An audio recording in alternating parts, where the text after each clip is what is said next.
Hai, makasih yang udah klik video ini. Semoga kalian dilancarkan segala urusannya. Oke, kali ini di segmen Caskus, cerita soal kasus. Kita akan bahas kasus yang lagi viral di media sosial, di mana ditemukan 65 potongan tubuh misterius di hutan.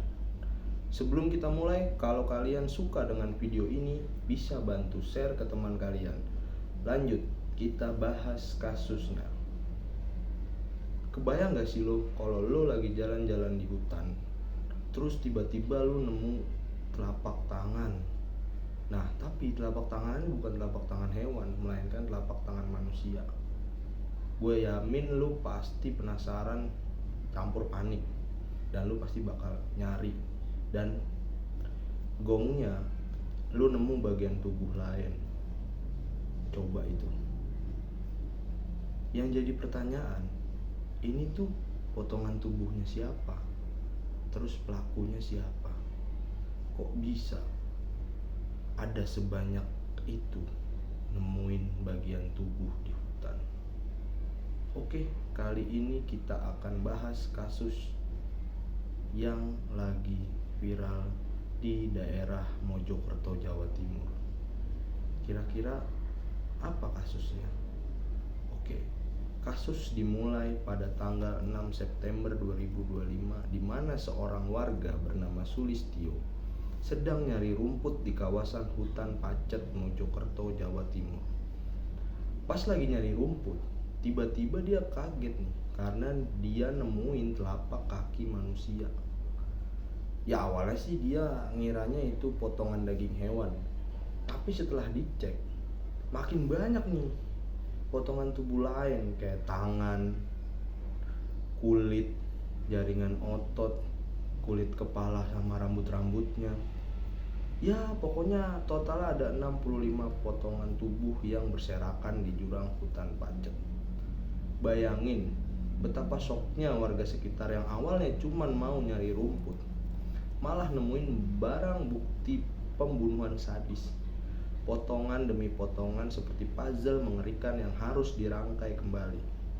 Terus kira-kira siapa nih korbannya? Siapa nih yang sampai bisa dibelah jadi banyak begitu nih? Setelah potongan tubuh itu dibawa ke RS Bayangkara. Setelah potongan tubuh ini dibawa ke RS Bayangkara untuk disusun dan diidentifikasi, korban akhirnya diketahui bernama Tiara Angelina Saraswati.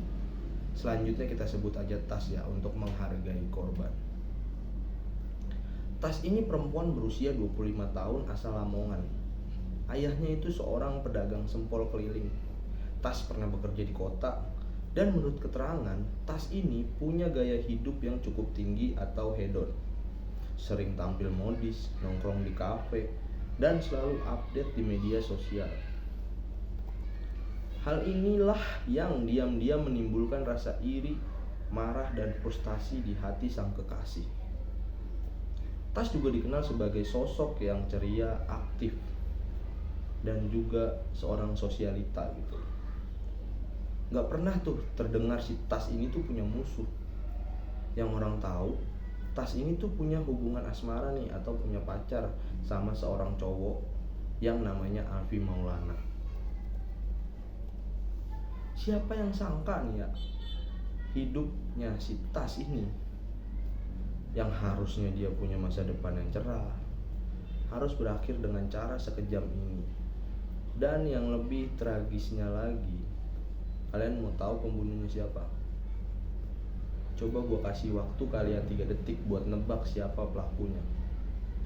3, 2, 1.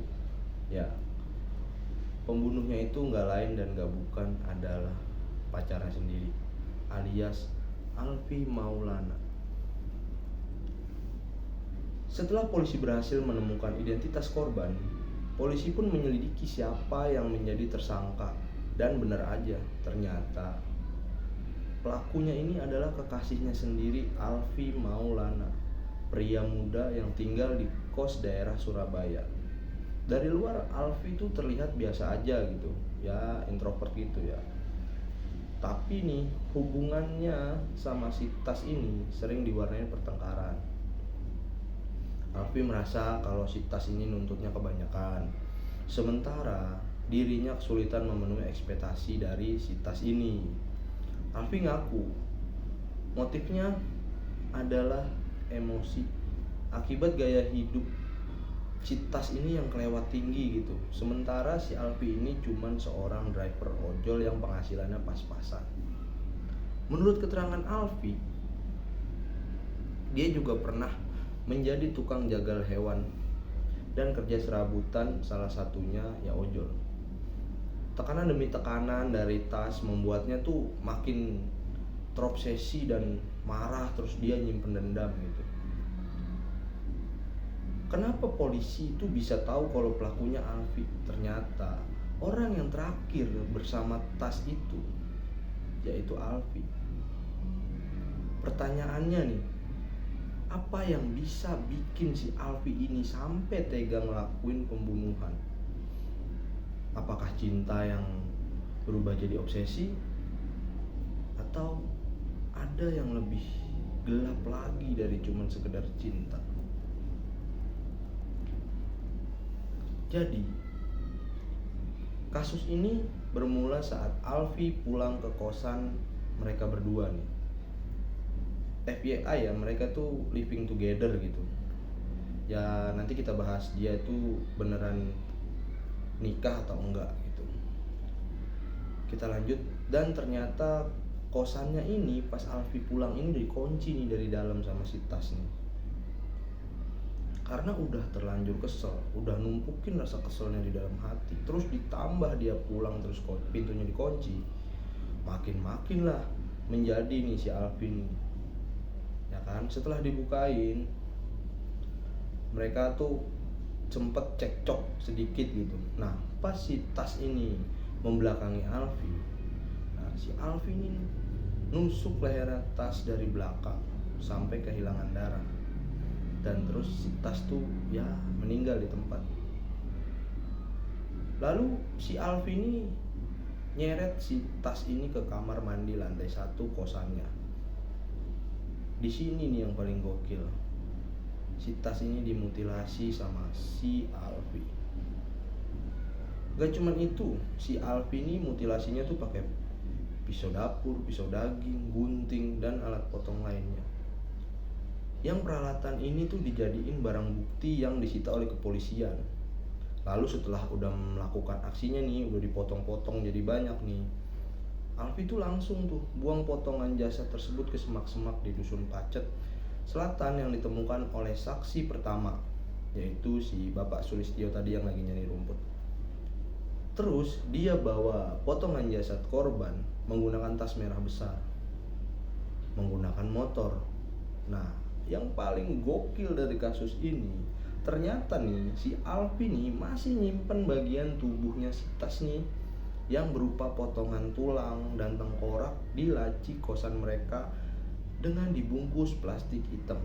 Coba lu bayangin, lu hidup bersama nih sama orang yang cinta sama lu awalnya gitu, tapi ternyata dia tuh nyimpen. Coba bayangin lu hidup bareng sama orang yang diem-diem nyimpan potongan tubuh manusia di dalam lemarinya. Gila, ini tuh udah kayak adegan film horor ya, tapi ini ada di dunia nyata. Setelah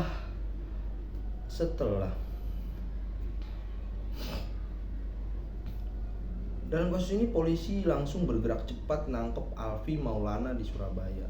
Saat interogasi, Alfi tuh ngaku perbuatannya itu dipicu pertengkaran.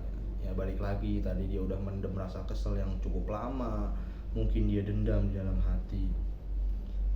Tapi banyak orang yang gak percaya nih, masa cuman sesederhana itu doang, masa cuman karena lu berantem terus lu tega gitu. Coy, ini tuh udah 65 bagian lu anjir, kayak daging mie ayam lu dicacah-cacah ini tuh. Gak mungkin lah, orang tuh gak bakal percaya kalau ini cuma emosi. Atau nih, si Alfi ini emang psikopat. Jadi nih, kasus ini tuh bikin kita tuh bertanya-tanya, seberapa tipis tuh batas antara cinta sama kebencian. Dan yang jadi pertanyaan lagi nih, apakah si Alfi ini emang udah ngerencanain dari jauh-jauh hari gitu loh, karena dia udah kesel ya nggak sama si Tas ini, jadi dia tuh ngerencanain nih, begitu waktunya pas langsung eksekusi nih. Soalnya nih, kasus ini tuh udah kayak gimana ya, kayak pembunuhan berencana gitu loh. Soalnya si Alfi ini bener-bener pengen ngilangin korban ini sampai tinggal namanya doang.